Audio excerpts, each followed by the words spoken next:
for my yaya. Thank you. Do you know what group had the largest selling rock single? Who had a best-selling album on the charts for 8 years? Same album?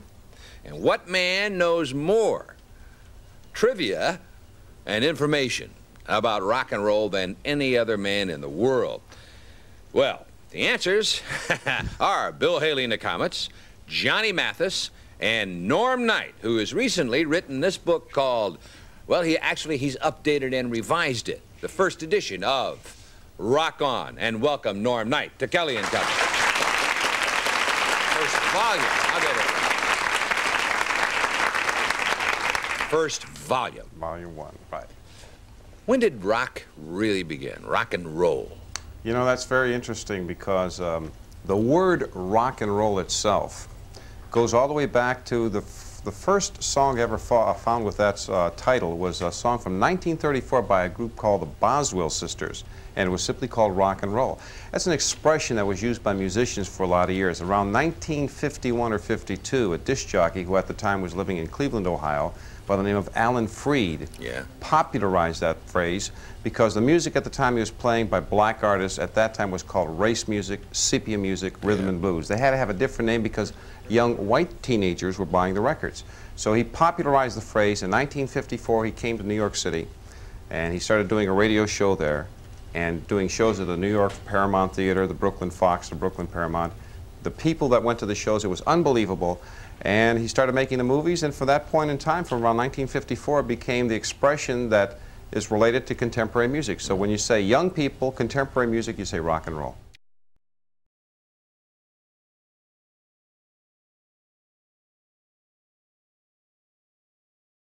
Doo-wop is a musical art form that's uniquely American, unique to the big cities. New York City street corners, the subway stations, the hallways reverberated to the sounds of doo-wop in the 50s and the early 60s. Tonight, we begin a special 3-part report on doo-wop, then and now. Lydia, Lydia, Lydia, Lydia, Lydia, Lydia, Lydia, Lydia, Lydia, Lydia, Lydia, Lydia, whoa.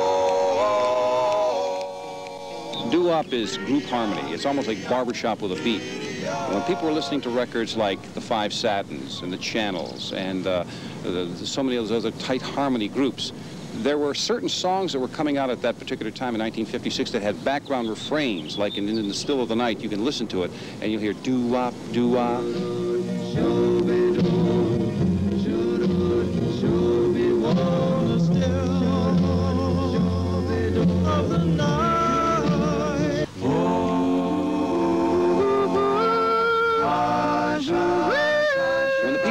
South, they brought their music with them, and they went to major cities like Chicago, Detroit, Cleveland, New York. So what they would do to escape the poverty, to escape the hardships, they would just get together and they would sing because they saw it as a ticket out of the ghetto. I'm a happy man, happy man, happy man, I'm a happy man, happy man, happy yeah, baby, I'm a happy man, happy man, happy man.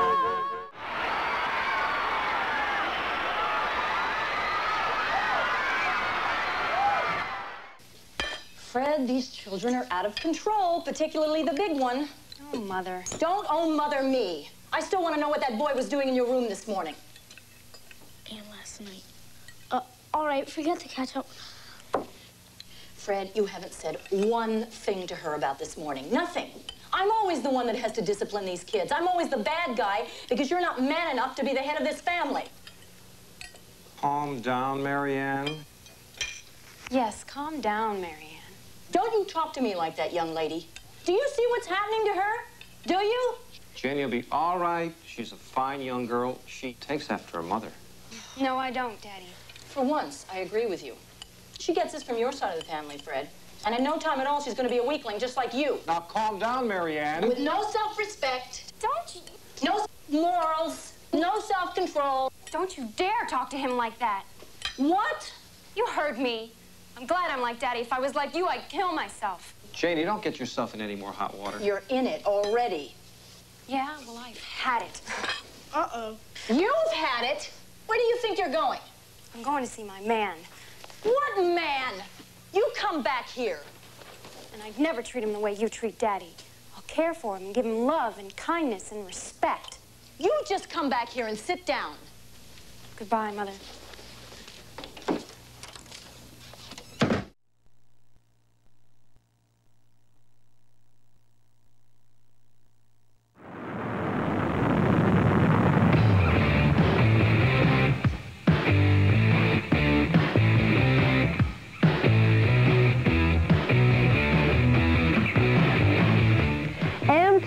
Music Television, I'm Martha Quinn, and coming up, Survivor, web video.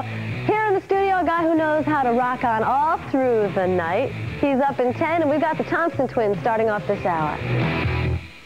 Well, I'm sitting here with Norm and Nite. If you are from the New York area, very familiar with this man's voice, and if you're not from the New York area, you've probably seen Norm and Nite's Encyclopedias of Rock and Roll, Rock On Volumes 1 and 2. And now, Volume 3, Rock On Volume 3. Let's take a quick look at it. There it is. Now, Norm, how are you doing? I'm doing fine, Martha. Delightful to be here. Good to have you. Tell me, how did the idea of the Rock On series come about? That was in the 60s. I wanted to be able to find something to be able to use on the radio at that particular time in the late 60s, and there were no books available. And I collected a lot of information. I had information in filing cabinets. I collected information on recording artists like people collected cards and coins or stamps. And I just had all this stuff, and I just started piecing it together, and somebody said, why don't you write a book? And that was in '69, and it came about around 1973 that it finally happened.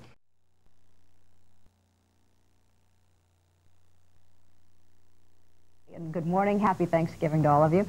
We're going to be looking at this half hour to a Thanksgiving celebration that is somewhat older than our traditional one. It predates Pilgrim history. We're going to an Indian reservation in New Mexico. And Jane, on this wet Thanksgiving morning here in New York City, we're going to talk a little rock and roll with a man who has written the definitive encyclopedia on rock and roll. He completed volume number 3, which brings us quite up to date. Norm Nite is here this morning to discuss with us some of the changes in rock and roll over the past few years, and we're going to find out who Anna Mae Bullock is. She's really from Nutbush, Tennessee, but we're going to learn more about her coming up shortly. The definitive encyclopedia of rock and roll is here. It's called Rock On Volume 3, and it's written by Mr. Music himself, Norm N. Nite. Norm, good morning. Good morning. This picks up Volume 3 back in 1978, goes to the present time. That's the revolution of the video, is it not? Although, John, believe it, we were exposed to video back in the 50s with old movies by a disc jockey by the name of Alan Freed, who created that phrase rock and roll. Then, of course, the Beatles in the 60s, they had their movies. And that was, in a sense, a video type of a thing, too, because people had a chance to go and sit in a theater and watch the performers on screen. So although it's been around, it's really been popularized over the past 4 or 5 years.